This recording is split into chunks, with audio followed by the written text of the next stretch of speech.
Hello and welcome to some more Star Citizen. What's happening this week in the wonderful world of Star Citizen? Well, we actually have some monthly reports coming out for Squadron 42 and the Persistent Universe. The Red Festival and Alpha 3.17.5 are also here. So let's take a look at the post this week in Star Citizen from Cloud Imperium Games. What do the roar of engines, parties in red robes, a rooster, and a gang of criminals who don't seem to have learnt their lesson all have in common?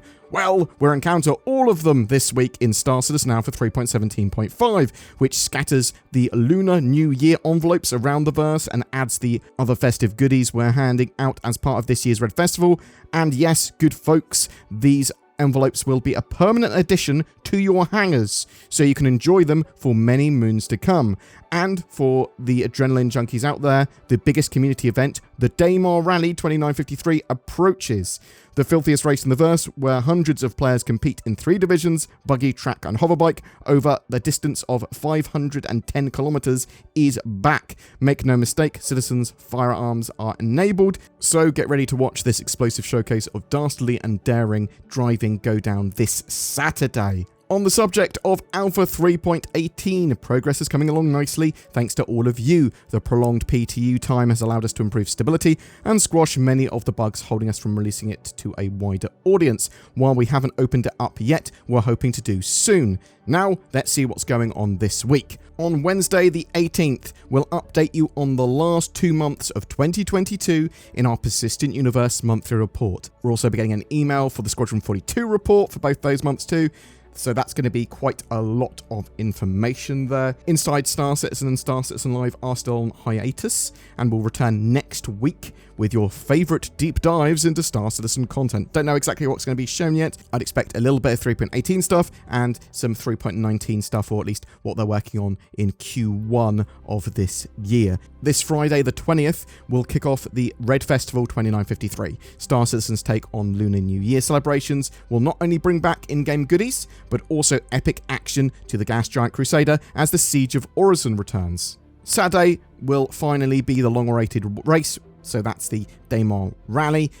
That's going to be streamed all day. Go check it out on the Atmo Esports Twitch page, and you can find out more on daymarrally.com. So yeah, we've got some really big, juicy monthly reports coming up on Wednesday. So it is effectively 2 months. It's going to be November, December's sort of combined infos. So that should actually be quite a lot of data there, and it should help give us a bit of context for what Cloud Imperium are going to be focusing on this year in 2023. We are getting a big roadmap update on the 8th of February, which will give us a lot more of this sort of tone for the year. But these monthly reports are pretty much the only way we get Squadron 42 information, and they give a huge amount of a bigger understanding of what Cloud Imperium are doing for the Persistent Universe as well. Yeah, on Friday, we're getting Alpha 3.17.5. So it's going to be a very short patch cycle for 3.17.5 because we are expecting 3.18 still by the end of January. I mean, it's possible that it will get pushed into early February. We'll have to wait and see. But at the moment, it's looking relatively good. There's lots of bugs in 3.18. Don't get me wrong. There are lots and lots of bugs. Cloud Imperium are plowing through them. And whether or not we get 3.18 live by the end of January will depend on them being able to squish the rest of the most egregious bugs in that patch. Like getting ejected out of my ship while I'm quantum traveling is not ideal. The sort of crashes and instability, not ideal. ASOP terminals and sort of accessibility to the game and sort of breaking, again, that they need to get sorted before it goes to a live build. Why hasn't it gone to open PTU yet? Well, in my opinion, it probably should have, but obviously Cloud Imperium don't want it to because there are testing reasons for that. They, again, haven't squashed enough of those bugs to warrant it going to Open PTU, but I'm expecting Open PTU by the end of this week, hopefully. Now, with the Red Festival, we know that there's going to be some gifts and stuff that will persist on our account even after 3.18's wipe. So that's good to know. We're going to get some Luminalia-styled gifts and usable items for the game, so it's worth participating in the Red Festival. We typically see gold and red skins for ships, so there'll be like a little mini ship sale, a little skin sale, a screenshot competition, stuff like that. Now, we were expecting Jumptown 2.1 to be run by the end of the month, sort of originally. That's now not the case.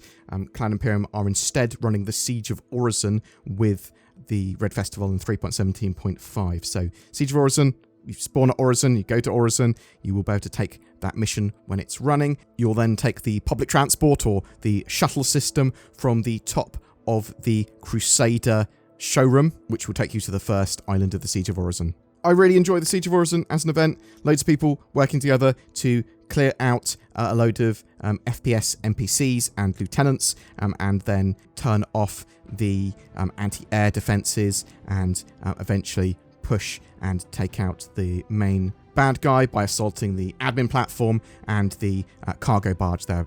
It's just a really nice sort of way that Cloud Imperium have done a combined arms fight, but it does focus more on that FPS gameplay because you can't bring your own ships in there. You can only use the ships that are at those platforms, and you do have to use those ships to assault the admin platform at the end. Interestingly, Cloud Imperium have also been running the Xenothreat event in the 3.18 build. Now, with 3.18, Xenothreat changes quite a lot because of the addition of persistent entity streaming, because of the cargo refactor, because of salvage, because of the soft destruction system.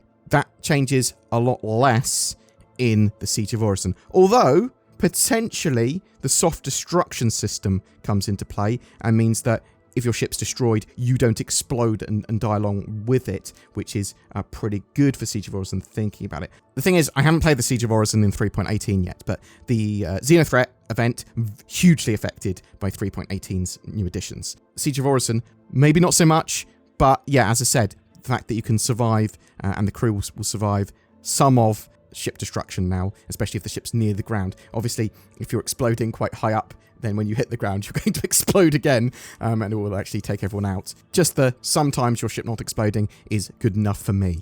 I'm just really looking forward to Jump Town and it being littered with ship carcasses just for ages, because they'll persist there because of the persistent entity streaming, because of soft destruction, and then people will come along and salvage the area as well. So it'll just be this forever salvage loop going on there. One of my mates and viewers sent me a message to look at their thread, which I want to talk about quickly. Soft death ship indicators should be a different color when locked. So when you're flying around and you are targeting people, well, sometimes ships have been destroyed already. They have in the soft destruction state.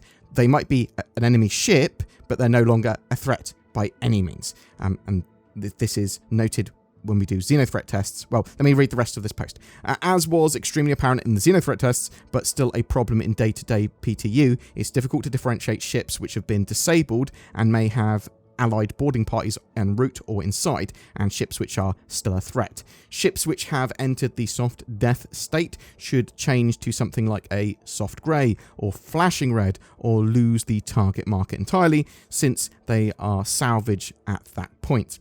At the very least, they should go to the bottom of the lock priority, since they are, by definition, not a threat to vessels. These changes would go a long way to decluttering the HUD when in the heat of combat. So I just totally agree with all of that. And I would even go further. So I want colours for org mates that are different, friendlies, neutral contacts, all that sort of jazz, in addition to, obviously, different types of enemy targets. So at a glance, I can see, oh, these are friendlies, oh, these are teammates, oh, these are enemies, and I can tell that this is a fighter, this is a larger ship, this is a capital ship, or at a glance on my radar/HUD. And I also want to know people that are unknown quantities as well. But yeah, during the Xenothreat tests, it was just every time I took out a ship, someone would then take out the ship immediately again. So it's in soft destruction, it's there just as a Hulk. Someone would then target and shoot it again. Because you can target it, and because there's constant enemies flying in, and because it shows up as a red target with the ship there,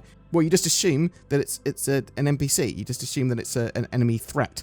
And you blow it up because you don't know if the game's derping or the AI is just sort of AFK briefly.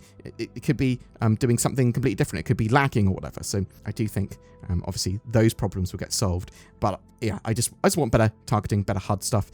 We do know that Cloud Imperium are working on all of this, and I would expect to see it within the next year. So hopefully that is the case. But what do you think? Do you agree with me on that? Do you agree that it would be great for them to get some little HUD updates with that stuff? Or do you think, well, they're going to be working on it anyway, there's nothing they need to rush, they'll get to it when they get to it? Do you think it's not that important because, well, actually, you like sort of working out what's going on in the heat of battle and it being a bit more complicated because it sort of differentiates how good you are as a pilot or a combat pilot?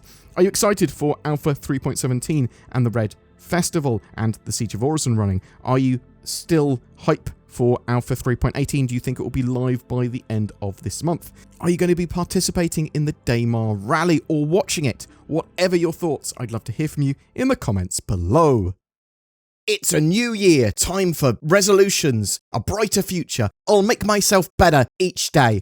Or I could just stay at home and play computer games. But what if someone steals my house or bank while I'm otherwise preoccupied on the internet? NordVPN.com/BoredGamer. It's probably the best VPN deal of 2023 already. Not only does it provide security, anonymity, and accessibility on the interwebs, but I haven't heard of anyone with NordVPN having their house stolen. Thanks, NordVPN. Now no one will know what type of degenerate anime I watch. Get NordVPN, you filthy animal. You deserve it. Every month we have a ship giveaway. For January, we are giving away an Argo Raft, the reinforced advanced freight transport ship, a dedicated cargo hauler that should see some additional gameplay in 2023. This also comes with a Star Citizen game package and lifetime insurance. All you need to do to be in for a chance of winning that is comment on any of my videos made during the month. More details in the description below. If you'd like to further support the channel, then please consider becoming a YouTube member with the join button under my videos. You could even become a Patreon, there's links below to that. But liking, subscribing, commenting goes a huge way to help the channel grow. Thanks so much for watching, and I hope to see you in the verse.